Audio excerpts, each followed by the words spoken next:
We're here with Methadone Skies. Methadone Skies from Timișoara.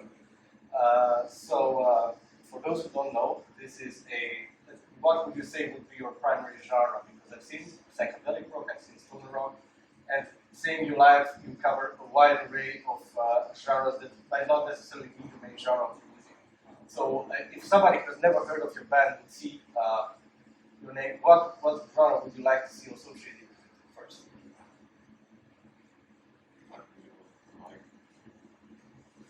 Yes, I guess.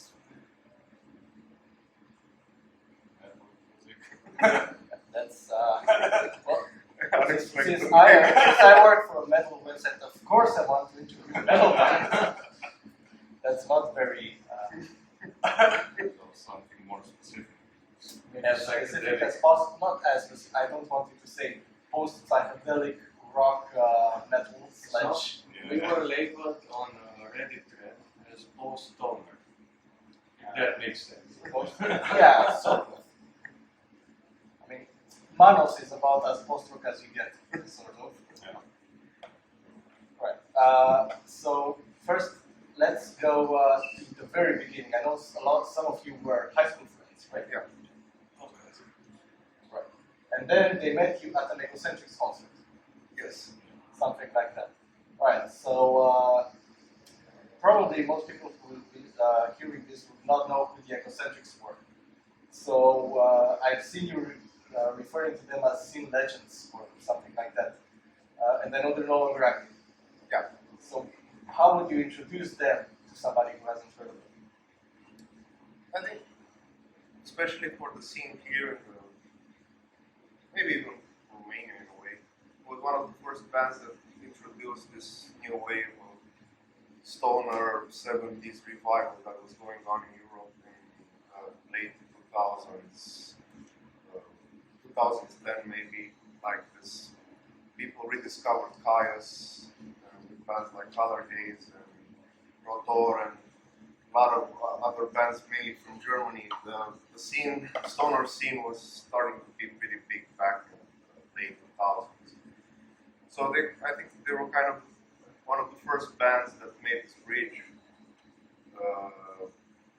at least in our town region. I think it was something, at least for me, that being 16, 17, going to that show was something that I've never heard before in a concert. Like this idea of having heavy instrumental music, and there's always kind of this stigma. Well, why don't you have vocalists? Bullshit. Okay, of course, nothing against music with vocals. All of us listen to mostly music with vocalists, but it was just like, okay, it gave maybe a lot of faith into doing this project as it was being an instrumental project for us. And it was, it gave us like, it was something, okay, this can be done. We can do it and not have this fear that, oh my God, what people are going to say that you don't have vocalists, especially like we were kids, right? Maybe we done things a little bit backward in many ways. So I guess it was a pretty important moment that there were also like Omega in Timișoara. So there were bands that started going through this kind of stoner psychedelic heavy 70s music here in town. Maybe more so than now. So yeah, I guess it was a pretty important moment for kind of igniting this thing here. So this was around 2007. So I know you were formed in 2009. Yeah. So that must have been a bit before. Yes, 2006, 2007. I think around that. Yeah. What else do you remember about the scene in Timișoara from around that time? What? There certainly must have been something. I wasn't here, so I was still like playing Grand Theft Auto and There were many cool shows in Atelier DIY. There were amazing bands. I mean, I think the scene was a little less pretentious in a way, but I don't know, seeing some amazing bands from outside Romania at the time when this wasn't as prevalent as now. Seeing them in a room like this big, a few square meters, it was a punk spot kind of thing with the beast amount of technical things there. But it was a great time. There were really cool shows. I remember that was one of the best things scene-wise here in Timișoara.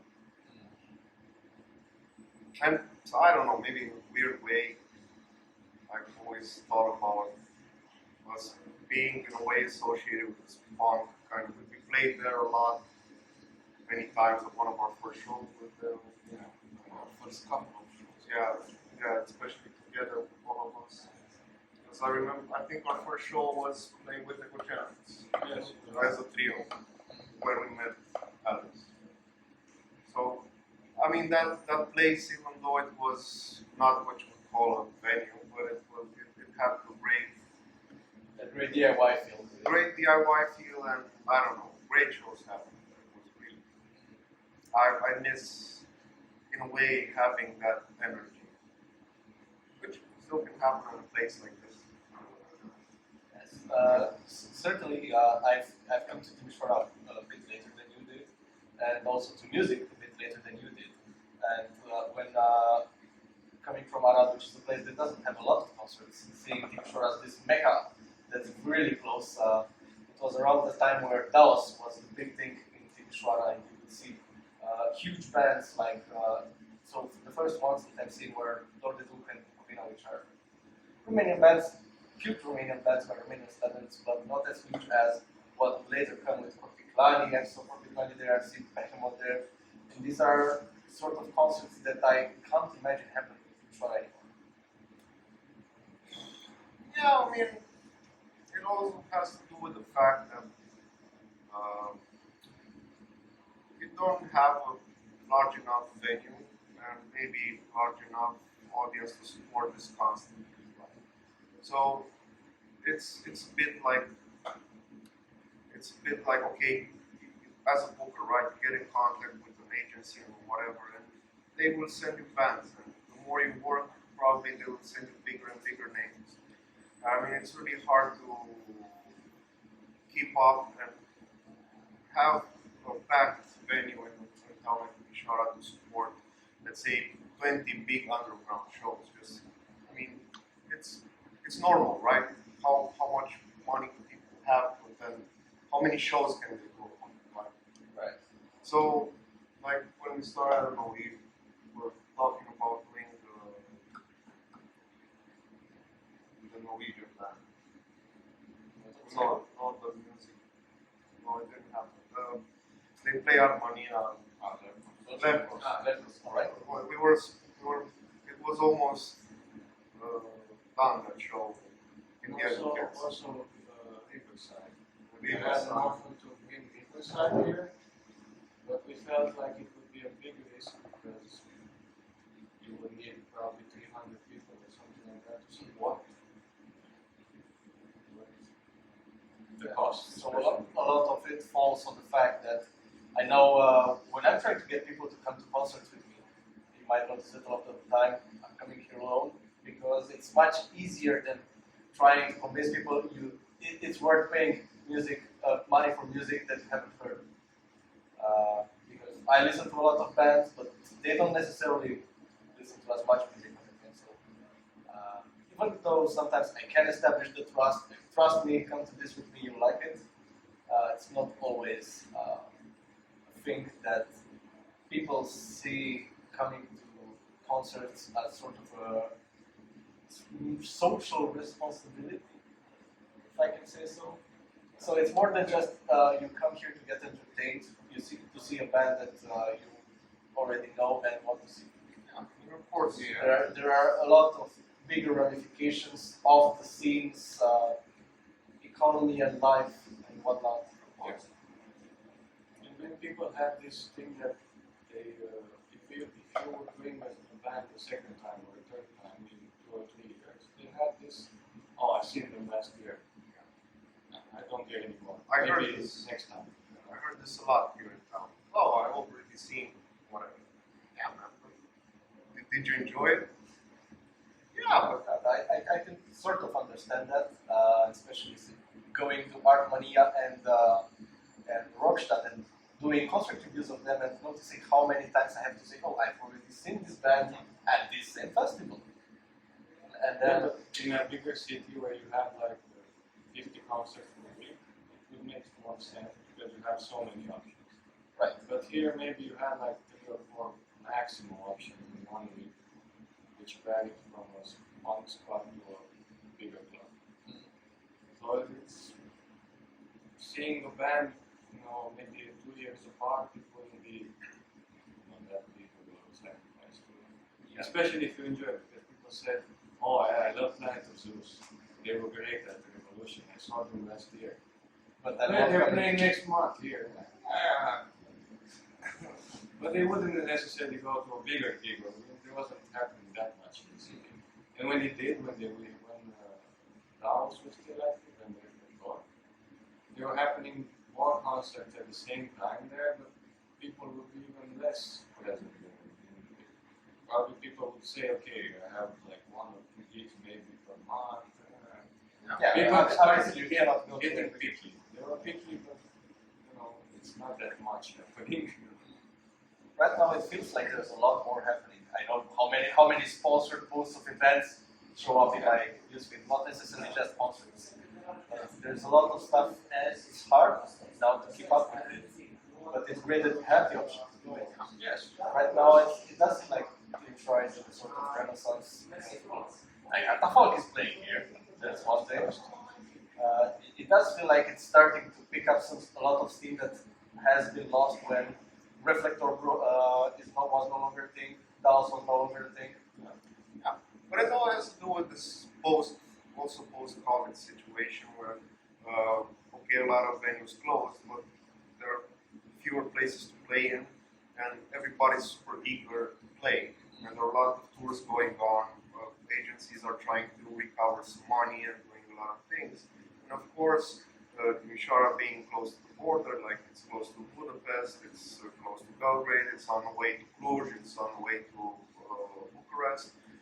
So you are kind of in this privileged position as a city to be in this bridge, and many times it has been also the situations where bands accepted a smaller fee or whatever just because they needed, not such a great day like Monday or Tuesday or whatever to play, which was great for us. But Yes. there was this time. It was better to play here than not play during the tour. To have a free day. You sell so much, so it's not the most. Yeah. It makes sense. So yeah, especially now, it's very hard for bands to have a day off. Most of them cannot afford it, especially if it's a night life. Right? But just a few days we had this email for a pretty big name, and they were like pretty for next year, and they were like pretty desperate now because it's a nightliner tour, and we have this open day. Can we kind of make something? Yeah, there are very big costs, and everything helps in the grand scheme. Maybe in Budapest, you'll sell 3 times the amount here, but kind of levels. All right. So I'm zoning out a bit.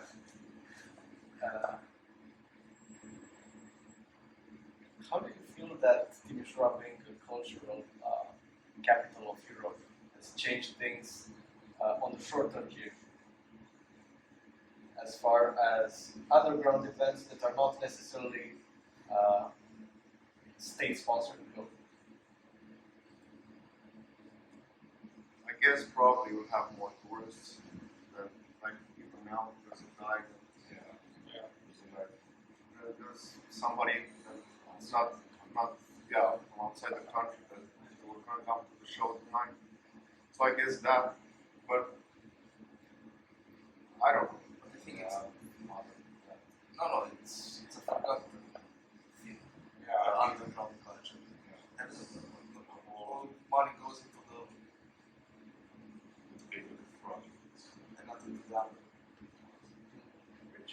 Which So it shouldn't, hasn't changed that much. I think now it's the same. There are more free events now, especially those financed by non-cultural money, which doesn't necessarily bad because people are probably getting a bit comfortable with them. Yes, I know I'm very happy to be able to see the Bioza Collective for free. Yeah. But now if the Bioza Collective comes and I have to pay 100 lei to see them, I might say, well, maybe I'm busy. I saw them last year. for free. For free. I don't know. Okay, let's say that maybe in a way being like a gateway drug, especially for young kids, right? Being exposed to live shows. But I don't know. Probably we'll see this aftermath in a few years. I really don't. But at the same time, it's also this really big debate that should the underground be kind of independent from this kind of, or should it not? I really don't know. I think it's a pretty complicated thing because it implies a lot of things. Also logistically, paper-wise, like okay, if you want to do an underground show, then you want to go in the field and do it. Police will come in like 10 minutes, right? So I don't want any money, but I just want to do the show. But at the same time, there's also this kind of paper implications, or I don't know, playgrounds, building or whatever. So I really don't know. I guess we'll see. It's a good thing for the city. Some people that really had some good things to show benefited from this. So all in all, personally, I have nothing against it, whatever. I don't feel such a big impact for the scene, but it's also like, okay, all of a sudden we have 2 new venues in our town this year. Is it connected with the cultural capital? Maybe not. So having a lot of gigs, now it's also related to this, you have a place to play. It's not really necessarily connected to the thing regarding capital. Yes, I'm just sort of riding a wave Yeah, we're that's not necessarily related. Yeah. Not a causation. Yes. And I think the only, not only, but one positive aspect of this cultural capital is that there are a lot of events. Maybe this way people get used to go out more and get used to come to events, Yeah. even when it's not the cultural capital anymore. So I think that's positive. Right. Well, a lot of these things are like things of balance, because you get too many things, suddenly you're overwhelmed.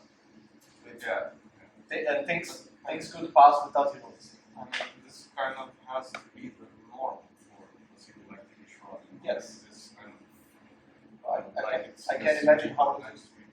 I can imagine how it would be like living in something like Bucharest or Budapest.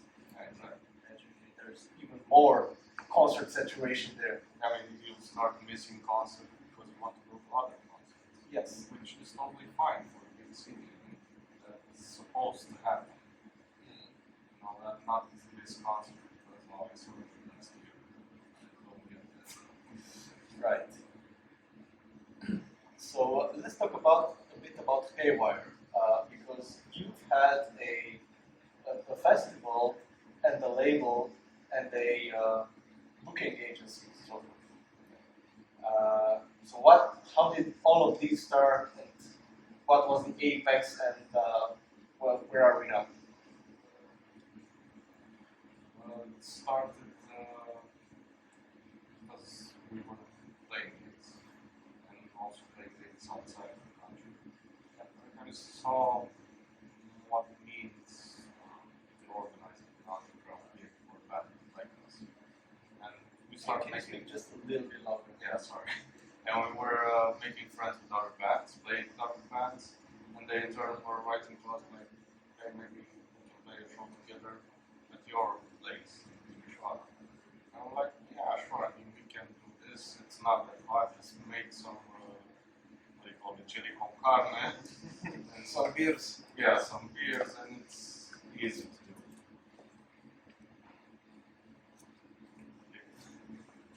So that's kind of how we got going. We said, okay, let's tried to see what means to organize gigs for our friends first.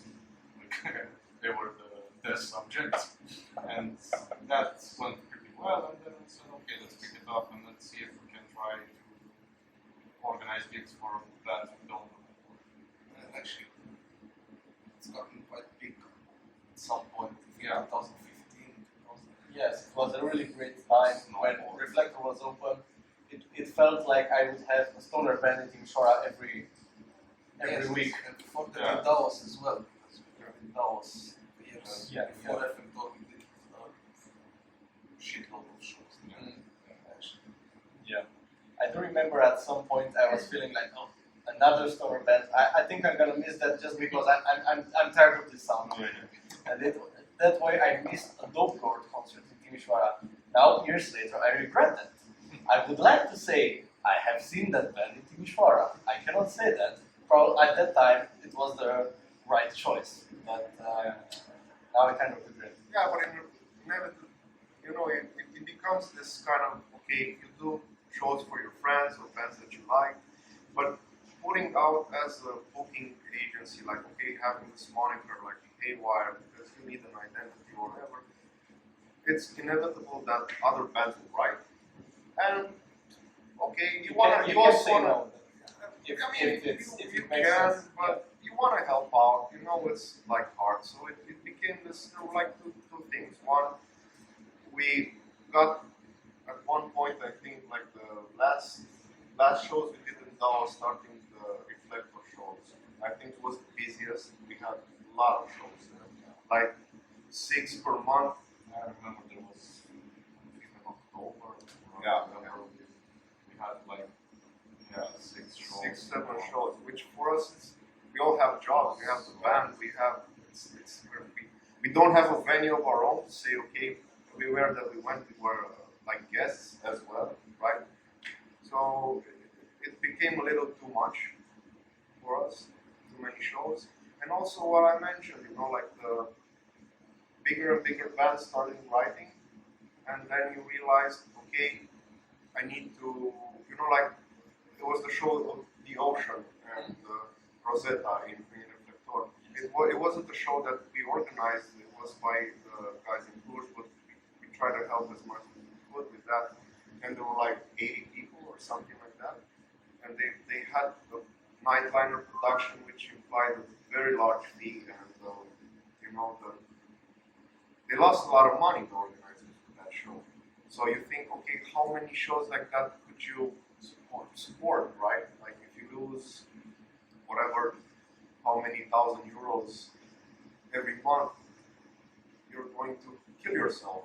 It's not feasible. Like. So yeah, that's another issue, like growing. Unfortunately, audience-wise, it was a really weird shift, especially like 2016, 17 when we did the first Haywire festival, where like it grew.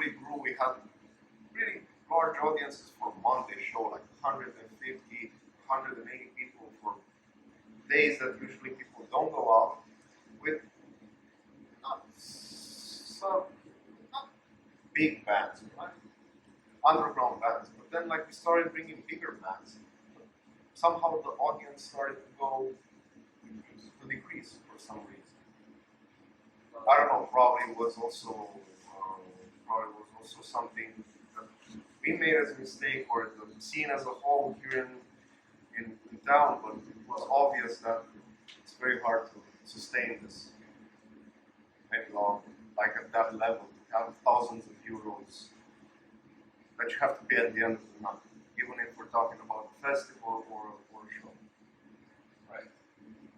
So now you have a bit more experience with how Timișoara over the years, how it was back when shows like The Ocean and the Hammock would happen in Timișoara, and where Timișoara is now. So what do you see as the best way to make sure that shows do happen here and people don't lose a shitload of money over it? We didn't find that secret formula, and that's why we didn't quit Haywire looking what we put it on hold for an time until we decide to pick it up. And it's hard to express it. Actually, it's easy. Yeah.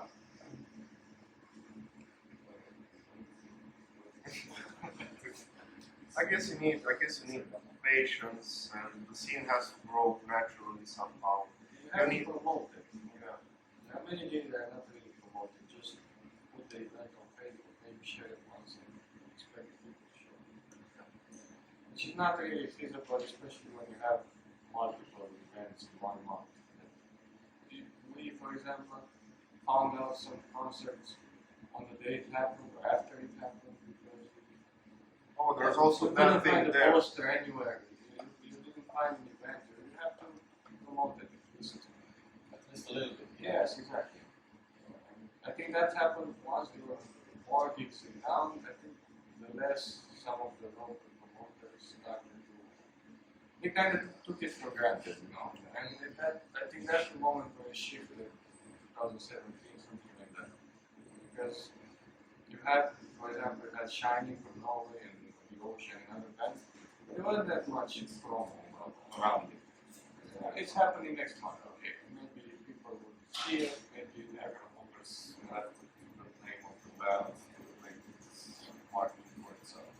Yes. And that's it's a step, but it's not enough. Yes, especially here where I don't think the local people know that much, you know, from random bands all over Europe and the US and that. But maybe in Germany or somewhere else, you know, people are more connected to this. Or if they see they have these venues that, you know, constantly have the same music or certain genres only.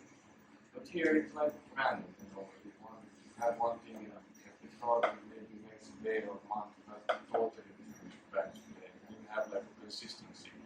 Maybe Dallas was probably the only consistent band, but you know, okay, for metal, rock music, that was that place to go here.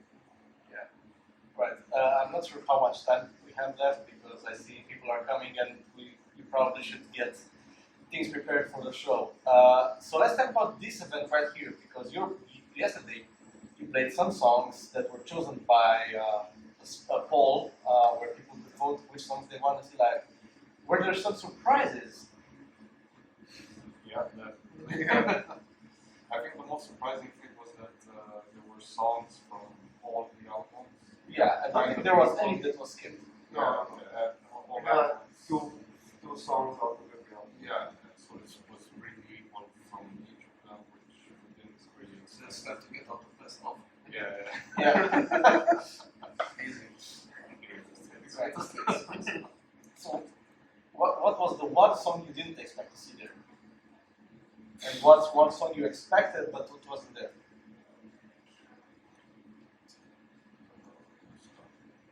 I think Enter the Void. Yeah, I didn't that was- expect it to be that high of band on there. Yeah, I think for me it was political. I didn't expect that one. And it's a good song, I really like it. But it's not generally a hot song. Not very much. And yeah. Yeah, it was weird as a feeling that it was one of the lightest set lists we ever did. There was a lot of psychedelic songs. There weren't so many, probably except for sales, parts of Manos and Monsters. There were mainly a lot of psychedelic post-rock songs, not so many like metal hard hitting, which is going to be different today. It's going to be a heavier set. I can't wait. So this is in film right before the second gig, Yeah. which is just going to happen right now. Yeah. Pretty soon. And was it difficult? I think a lot of the songs that were voting were the longest ones. Yeah. Yeah. They were like songs, 8 songs. It's eight or nine songs. Yeah, Nine it was songs. an hour and a half. Yeah. So you played 9 songs, right? Yeah. Did you leave any for tonight, right? Yeah, I mean, we're gonna play the new album. that we're going to start recording starting next week, I think. Yeah. At Consonance Studios, and we're gonna play it in its entirety. Still a work in progress in many ways, but also a batch of other songs that were voted in the poll and we didn't play yesterday were like the next in line in the voters queue. So it's going to be again almost an hour, 1 hour and a half, something like that. Right. One of the songs that I was hoping to get into the final ones was the Atomic Integrity. Yeah. It was one I saw that live. Yeah, we didn't play it for a while now. Yeah. And it's convenient. It's like the vocalist is over there, not right now, but he will be. Yeah. Apparently not their fault. I was hoping it would be. I did vote for it about 10 times. It's complicated since 2015 or something. Yeah. I think we played a couple of shows and then it somehow vanished. Oh, it's also this, yeah, we're probably going to reply to that at some point. It's also this feeling that, you know, we need to rehearse it. That one also has 3-part schedule. Yeah. And Oh, yeah, you now know, you remember the song? I think so. we also have it live filmed, so. Yeah. I mean, you could just get on stage and scream whatever and be happy. Alright. Since we're nearing the end of the interview, what would you say were the 3 best concerts you've seen in Timișoara? One for me would be Landfall Architects, the first time at Rome.